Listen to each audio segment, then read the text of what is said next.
Sociology BA part 1 second paper lesson 1। इस second paper का नाम है भारत में समाज संरचना एवं परिवर्तन, society in India structure and change. Today's topic is भारतीय समाज की संरचना, ग्राम, कस्बे एवं नगर। Okay, structure of Indian society, village, towns and cities. Introduction. Now we get the introduction. Structure of Indian society. देखिए, किसी भी समाज की भौतिक संरचना के निर्माण में जिन समुदाय का योगदान होता है उनमें गांव, कस्बे तथा नगर का प्रमुख स्थान है। इन्हें हम एक दूसरे से भिन्न समुदाय इस कारण कहते हैं कि इनकी सामाजिक परिस्थिति की, भौतिक संरचना तथा जीवन शैली में काफ़ी भिन्नता होती है। ओके, तो ये क्या है, मतलब किसी भी समाज की भौतिक संरचना, किसी भी समाज की भौतिक संरचना के निर्माण में जिन समुदाय का योगदान होता है, समाज की जो भौतिक संरचना होती है उसके निर्माण में जिन समुदाय का योगदान होता है, अब उनमें क्या क्या होता है, गांव होते हैं, कस्बे होते हैं, नगर होते हैं, इनका सबसे ज्यादा महत्वपूर्ण स्थान है। ओके, इन्हें हम एक दूसरे से भिन्न समुदाय इस कारण कहते हैं कि इनकी सामाजिक परिस्थिति की, भौतिक संरचना तथा जीवन शैली में काफी भिन्नता होती है। Is it clear?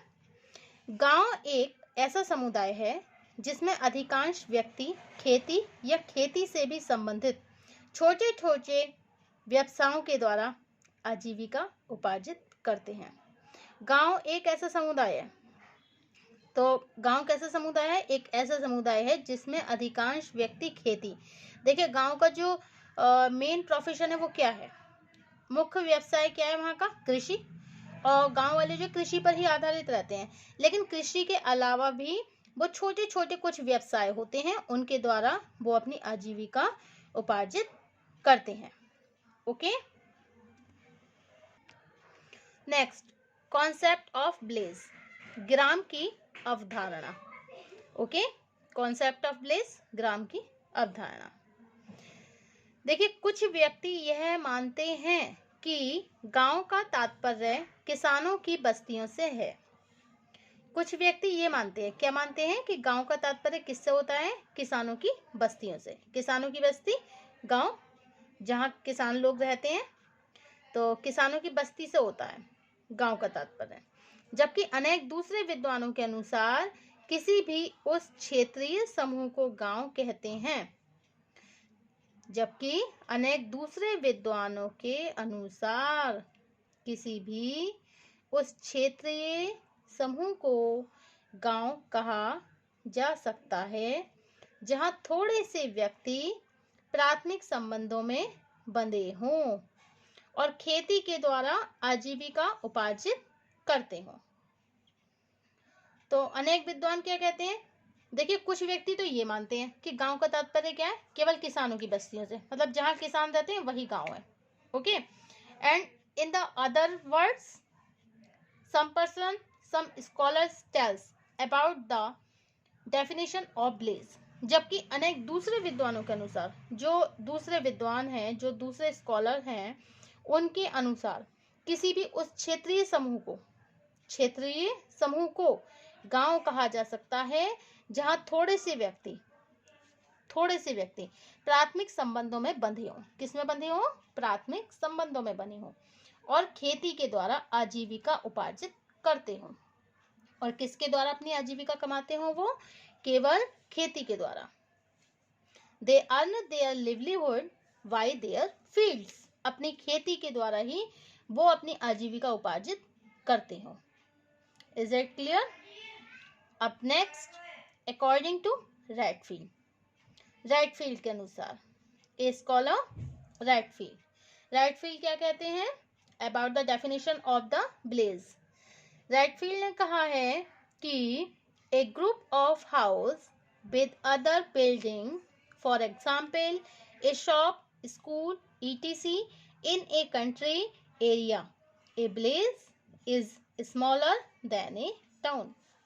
एक group of house according to Redfield. देखिए रेडफील्ड ने क्या कहा है कि एक ग्रुप ऑफ हाउस, एक ग्रुप ऑफ हाउस, हाउस का एक ग्रुप, ठीक है, मतलब समूह में कुछ घर बने हुए हैं, विद अदर बिल्डिंग, दूसरी बिल्डिंगों के साथ। फॉर एग्जाम्पल ए शॉप, जैसे एक दुकानें हैं, स्कूल है, आदि वगैरह आदि एक्सेट्रा। इन ए कंट्री, कहाँ, कंट्री एरिया में, नगर में बने हुए हैं। ए विलेज इज स्मॉलर, लेकिन जो गांव होता है ना वो स्मॉलर होता है, वो छोटा होता है, देन ए टाउन, नगर की अपेक्षा गांव जो है बहुत छोटा होता है, और शहरों की अपेक्षा गांव की संख्या कम होती है, और इसीलिए हम उसे विलेज बोलते हैं।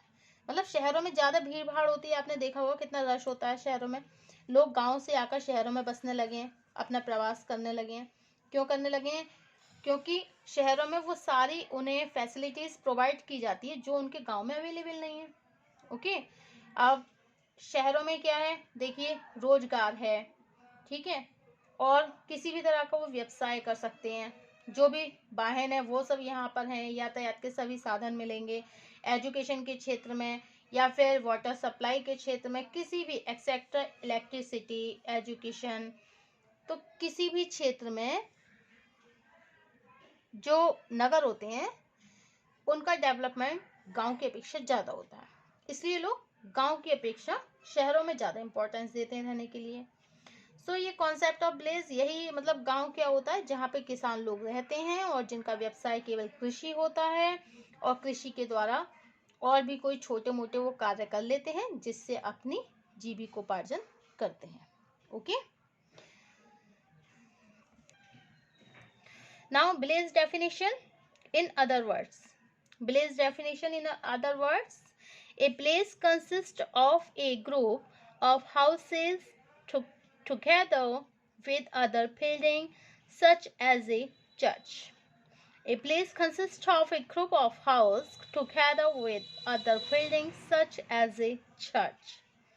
तो दूसरे शब्दों में हम क्या कहते हैं कि ए विलेज कंसिस्ट। देखिए एक जो विलेज होता है, जो गांव होता है, वो कंसिस्ट करता है, कंसिस्ट माने जोड़ के रखता है, of a group of houses. जैसे घर होते हैं, आपने देखा होगा गांव में पास पास घर बने हुए होते हैं, लेकिन उन लोगों में बहुत ज़्यादा एकता होती है।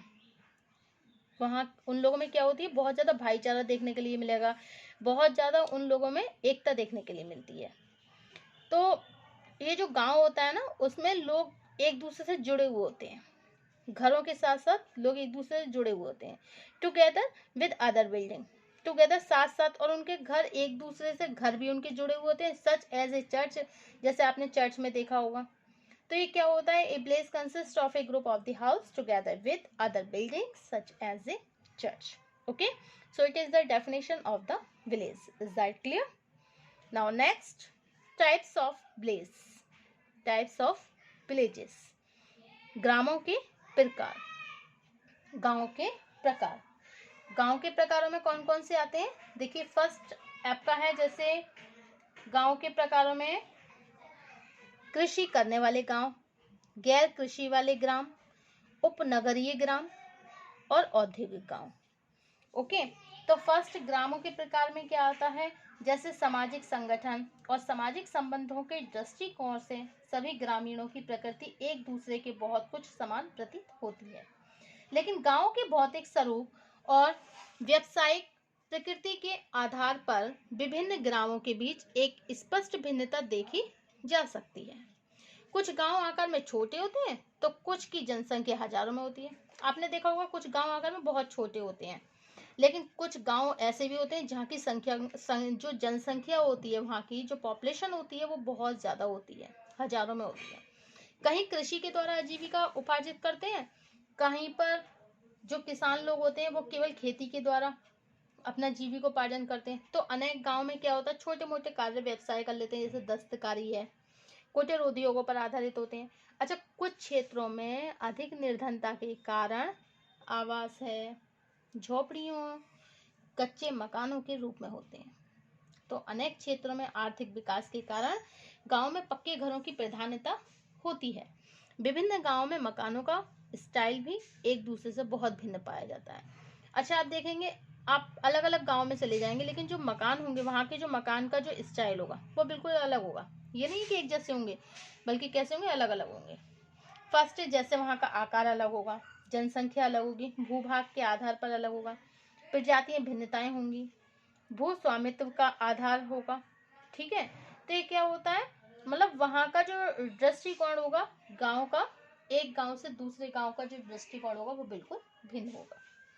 अब नेक्स्ट है आपका कृषि करने वाले गांव, according to Glenn and Glenn. देखिए, कृषि करने वाले गांव ये वो गांव होते हैं जिनमें साधारणतया सभी व्यक्ति कृषि के द्वारा आजीविका उपार्जित करते हैं। ऐसे गांव तुलनात्मक रूप से आकार में छोटे होते हैं, उनका जीवन स्तर बहुत सामान्य होता है तथा इनमें रहने वाले लोग परंपरावादी प्रकृति के भी होते हैं। अब नेक्स्ट है आपका गैर कृषि वाले ग्राम। कौन सा है? गैर कृषि वाले ग्राम। ऐसे ग्रामों को कारीगरों, दस्तकारों अथवा शिल्पियों के ग्राम भी कहा जाता है। साधारणतया ऐसे गांव की भूमि खेती के योग्य नहीं होती है। इन गांवों का आकार भी छोटा होता है। कुछ लोग खेती के द्वारा भी आजीविका उपार्जित करते हैं, लेकिन उनकी संख्या बहुत ही कम होती है। अब नेक्स्ट है आपका औद्योगिक गांव। यदि किसी गांव में एक बड़े उद्योग अथवा कारखाने की स्थापना हो जाने के कारण गांव के अधिकांश निवासी उसी में श्रमिक के रूप में काम करने लगते हैं, तो इसे औद्योगिक ग्राम कहा जाता है। यहाँ अनेक ग्रामीण बड़े उद्योग से संबंधित अपने छोटे छोटे स्वतंत्र उद्योगों की भी स्थापना कर लेते हैं। तुलनात्मक रूप से ऐसे गांव में व्यावसायिक गतिशीलता बढ़ने के साथ उसमें नगरीय विशेषताओं का समावेश होने लगता है।